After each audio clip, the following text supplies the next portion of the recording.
Ay, M5? Yeah! Galing. Congrats, mami. Ang hirap. Ang bilis ang palit ako ng damit.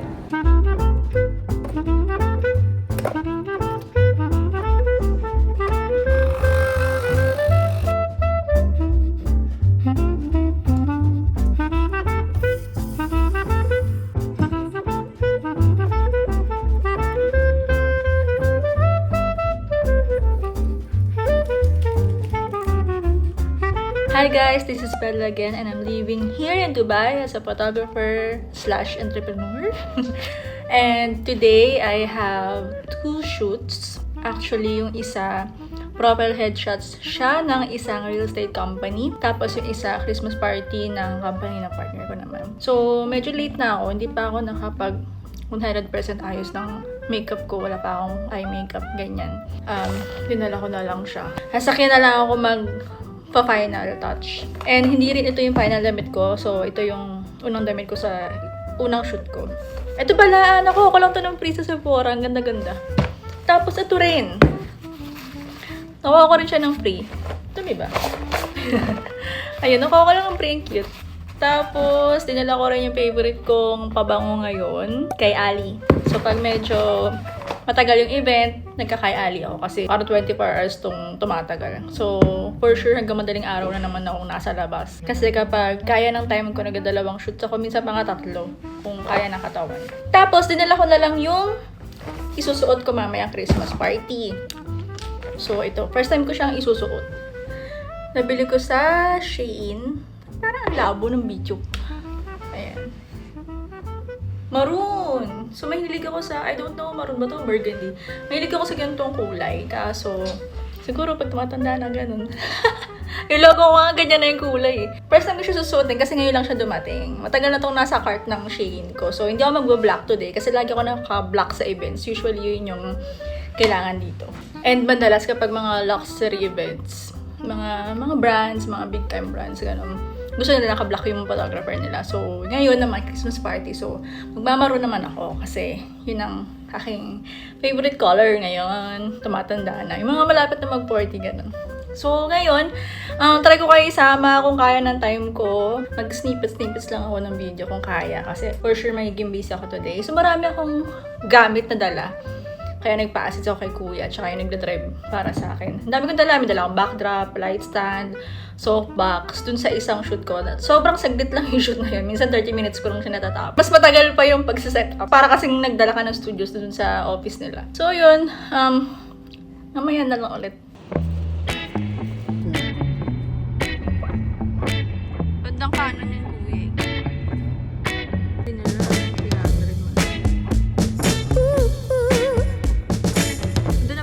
Going back to Honolulu just to get that. I love to wake up in the morning, but keep dreaming without wording. The day is gone. Tapos kung sa kanya. Okay, execute it. Ay.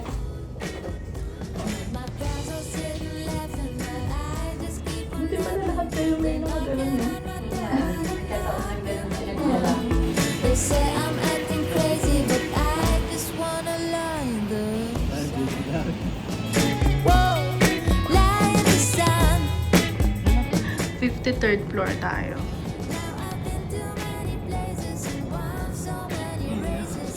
Mabilis ang palit ako ng damit. At wala akong panloob. Nalimutan ko. My God. Bigat ng bag ko. Ang gawin ng pants ko. Ang hirap maging maliit. Masakit siya. Laughing, but I just keep on laughing. They're knocking on my door, but I'm knocking them down. They say I'm acting crazy, but I just wanna lie in the sun. Lie in the sun, yeah.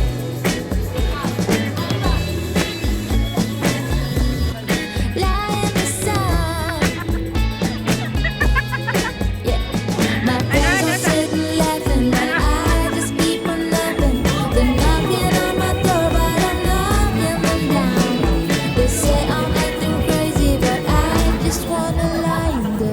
sun.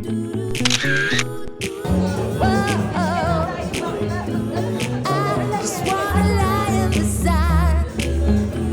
Yeah, lie in the sun.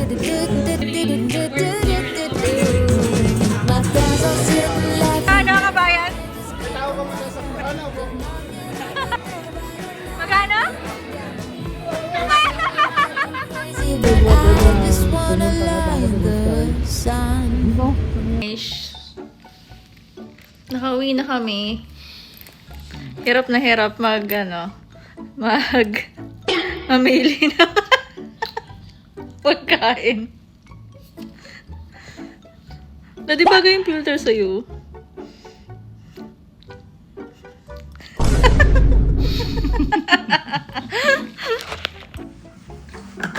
Tom yum.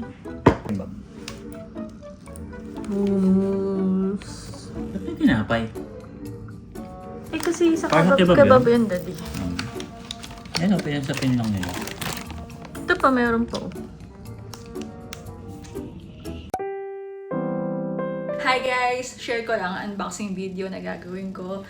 So, ito yung Christmas gift for myself. So, first time kong bumili ng ganito for myself. Kasi before, nagkaroon naman ako na to. Pero bili siya ng tita ko. And yung isa naman, binili ko siya pero second hand. Tapos may isa rin akong nabiling brand. Pero, yun nga, other brand siya. So, parang ito talaga yung pinakaunang bili ko nitong gamit na to for myself. Tapos, yung gamit ko ngayon, sa partner ko yon and nagkaroon siya ng problem dun sa screen niya. Papakita ko sa inyo. So, ito yung nangyari sa screen. Meron siyang line, tapos ayun o, meron siyang pumipitik sa ibaba. So, naisipan kong bumili. Hindi lang siya as gift for myself ngayong Christmas. Pero kasi, ayun nga, hindi ako bumibili ng gamit hanggat hindi siya nasisira or masisira, ganun. Kasi kailangan ko naman siya sa work. And ito yung parang top 2 na kailangan ko sa trabaho ko as a photographer and owner ng negosyong photo and video business, diba? So, yun, naisipan ko bumili ng laptop and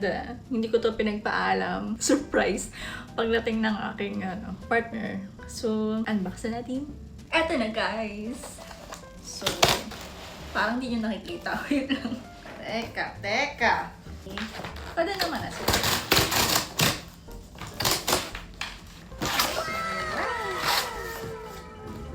Maliit siya. Gusto ko talaga 16. Kaso wala pang 16 na M5. So, ito yung pinaka-latest. I think, ito pinaka-latest ata. Feeling ko maninibago ng sobra kasi sanay ako sa mga 16-inch na laptop. Para naduduling ako and nagkakaproblema na rin ako sa mata. Siguro kaka-edit. Pag nag-edit pa naman ako hanggang madaling araw. So, yung mata ko medyo lumalabo na. So, maduduling tayo dito. Ay! Wait. Sorry. Ang liit niya! Ang liit. Good luck. Good luck, girl. Pero, ang advantage niya pag nag-edit ako, kasi minsan may mga event akong same day edit. So, parang shoot ko after 1 hour edit. After 1 hour shoot. So, parang handy. Parang ganun. Pero, pag nasa bahay ako, gusto ko na malaking screen. Yaman, next time pa budget, bibili na lang tayo ng monitor. Ang liit ng charger niya! Pero, ayun, black na yung wire niya. Tapos, kung meron sa loob. Meron ba loob? Wala na ata. Bye! Thank you. Bali, pinili ko yung black kasi wala lang, parang nahihilig na rin ako sa black nung napunta ako dito sa Dubai. Kasi mostly events namin, lagi kami naka-black. Basta all over black, gano'n. So parang nakasalang nuloy ako sa black. Pati naman yung nails ko, mo dark gray. Narinig niyo yun. Tumanog. May papapel siya. Ayan! Hello, everyone! UAE. Namiss ko na maglagay ng Philippines. Ang dami niyang settings, guys. So, teka lang. Tapusin na natin to. Wait lang. So, ito nga pala, guys, ay hindi lang para sa akin. Siyempre, para to sa Studio Morse sa UAE, para sa amin ng partner ko, gano'n. Hindi pala siya Christmas gift for myself. Christmas gift for us pala yun. For Studio Morse sa UAE. Kakulay na siya ng nails ko. Medyo naka-set up na ako ng konti. So, winelcome niya na ako.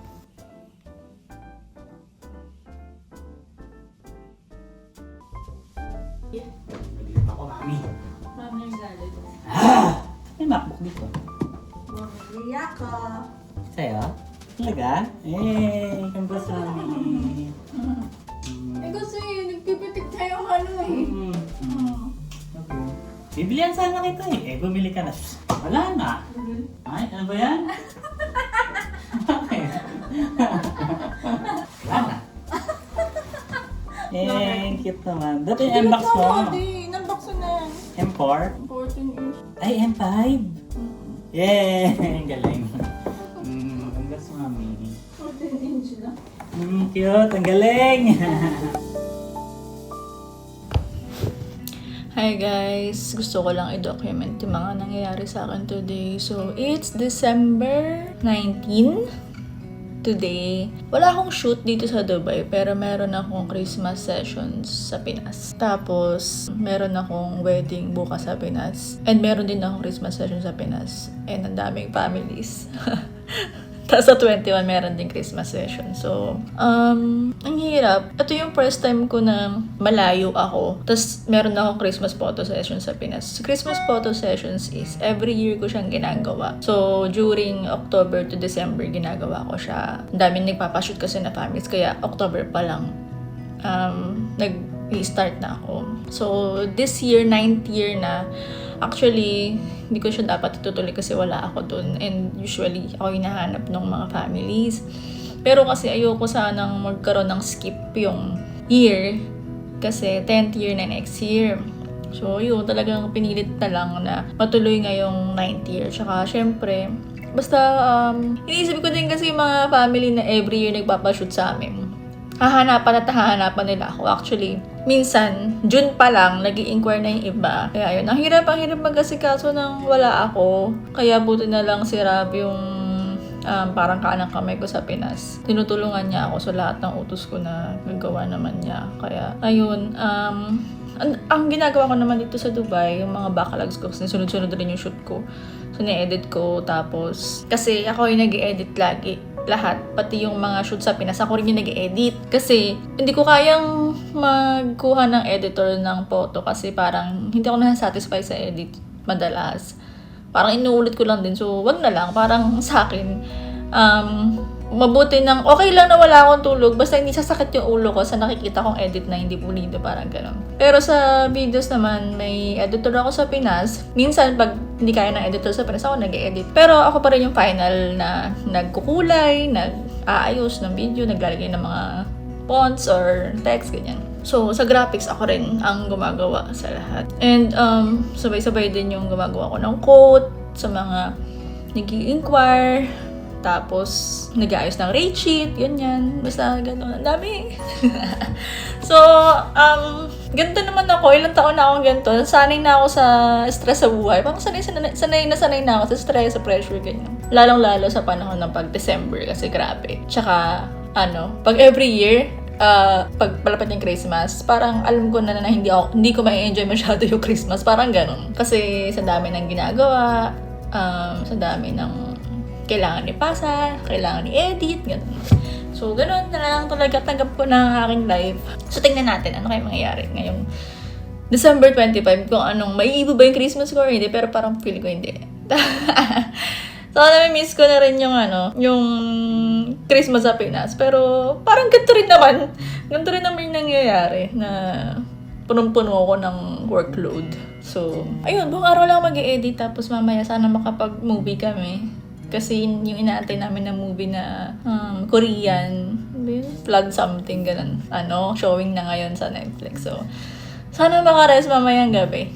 At mag-work lang ako na mag-work buong araw. So, yun lang. Bye.